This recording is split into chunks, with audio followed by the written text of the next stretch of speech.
नमस्कार, स्वागत आहे तुमचे आमच्या चॅनेलमध्ये। आवाज महामुंबईचा, शोध बातमीचा, कौल मनाचा। चला तर मग आमचे चॅनेल शेअर करा, लाईक करा आणि सबस्क्राइब करा। धन्यवाद। जोहेचा राजा प्रतिष्ठान हा हिंदू संस्कृती जपणारा। शर्मिला पाटील। रावेची उर्मिला पाटील मानाची पैठणी विजेती। हिंदू धर्म हा सर्वात मोठा असून जोहेचा राजा प्रतिष्ठान हा हिंदू संस्कृती जपणारे मंडळ असल्याने भाजप महिला मोर्चा दक्षिण रायगड उपाध्यक्षा शर्मिला वैकुंठ पाटील यांनी जोहे येथे महिलांना मार्गदर्शन करताना सांगितले की साखरचौथ गणेश उत्सवानिमित्त महिलांसाठी खेळ पैठणीच्या कार्यक्रमात रावेगावची उर्मिला संजय पाटील अंतिम विजेती ठरत मानाची पैठणी जिंकली। यावेळी व्यासपीठावर भाजप महिला मोर्चा उपाध्यक्षा शर्मिला वैकुंठ पाटील, महिला नेत्या वंदना म्हात्रे, पेण पंचायत समिती दादर विभाग समन्वयक प्रीती सागर पाटील, जोहेचा राजा प्रतिष्ठान महिला मंडळ अध्यक्षा लता म्हात्रे, दीक्षा पेरवी, सोनल धुमाळ, स्वस्तिका बोरकर, नीलम म्हात्रे, तृप्ती पाटील, दमयंती पाटील, विजया पाटील, हर्षदा धुमाळ, रसिक रसाळ, निलिमा पाटील, CRP जीविका गावण, अस्मिता पाटील, श्रद्धा पाटील, पूजा मोकल, रेश्मा जाधव आदी महिला मान्यवर उपस्थित होत्या।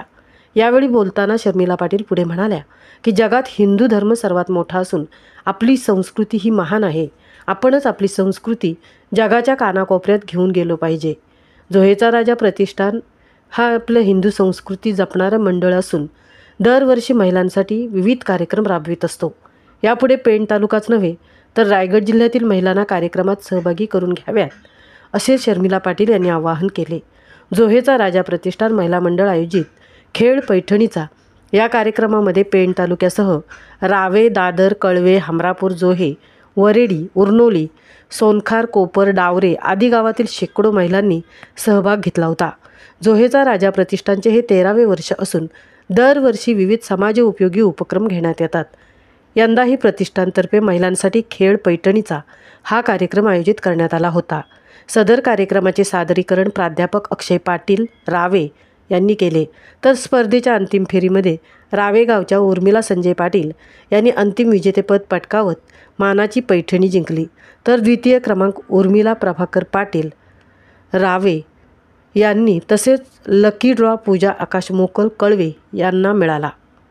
आवाज महामुंबईचा चॅनेलसाठी मिलिंद खार पाटीलसह तृप्ती भुईर, रावे, पेण।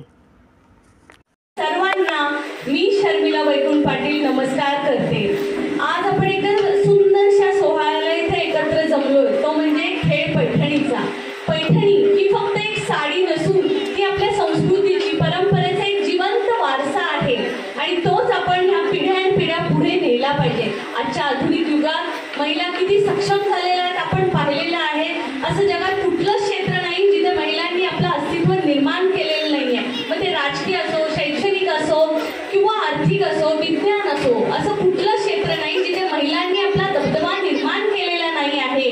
पण ह्या अशा कार्यक्रमातून आपली संस्कृती जोपली जाते, आपली परंपरा एका पिढीकडून दुसऱ्या पिढीकडे दिली जाते आणि हेच आपलं खरं वैभव आहे। आणि हा वारसा तुम्ही चालवताय याबद्दल मी जोह्याचा राजा या मंडळाचे मनापासून आभार मानते की ते सुद्धा आपली संस्कृती जपण्यासाठी इतकेच प्रयत्न करत आहेत। आणि मी देवाभाऊंचे विशेष आभार मानेन की आमच्या सर्व महिलांचा आवडता कार्यक्रम म्हणजे खेळ पैठणीचा। पैठणी ही आमची सर्वांची म्हणजे माझी सुद्धा आवडती साडी आहे आणि त्यासाठी आम्ही कुठेही जाऊन खेळायला तयार असतो। कारण मला गावाच्या माझ्या मैत्रिणी दिसतात, मी बघितलं की पैठणीचा वेळ किती आहे हे तुम्हाला कळलं असेल। असेच कार्यक्रम घेत जावा, आपली संस्कृती अशीच पिढ्यानपिढ्या पुढे नेत जावा। फक्त इतकंच लक्षात ठेवा की आपल्या मुलींना परंपरेबरोबर शिक्षण आणि आत्मनिर्भरता ही तेवढीच द्या।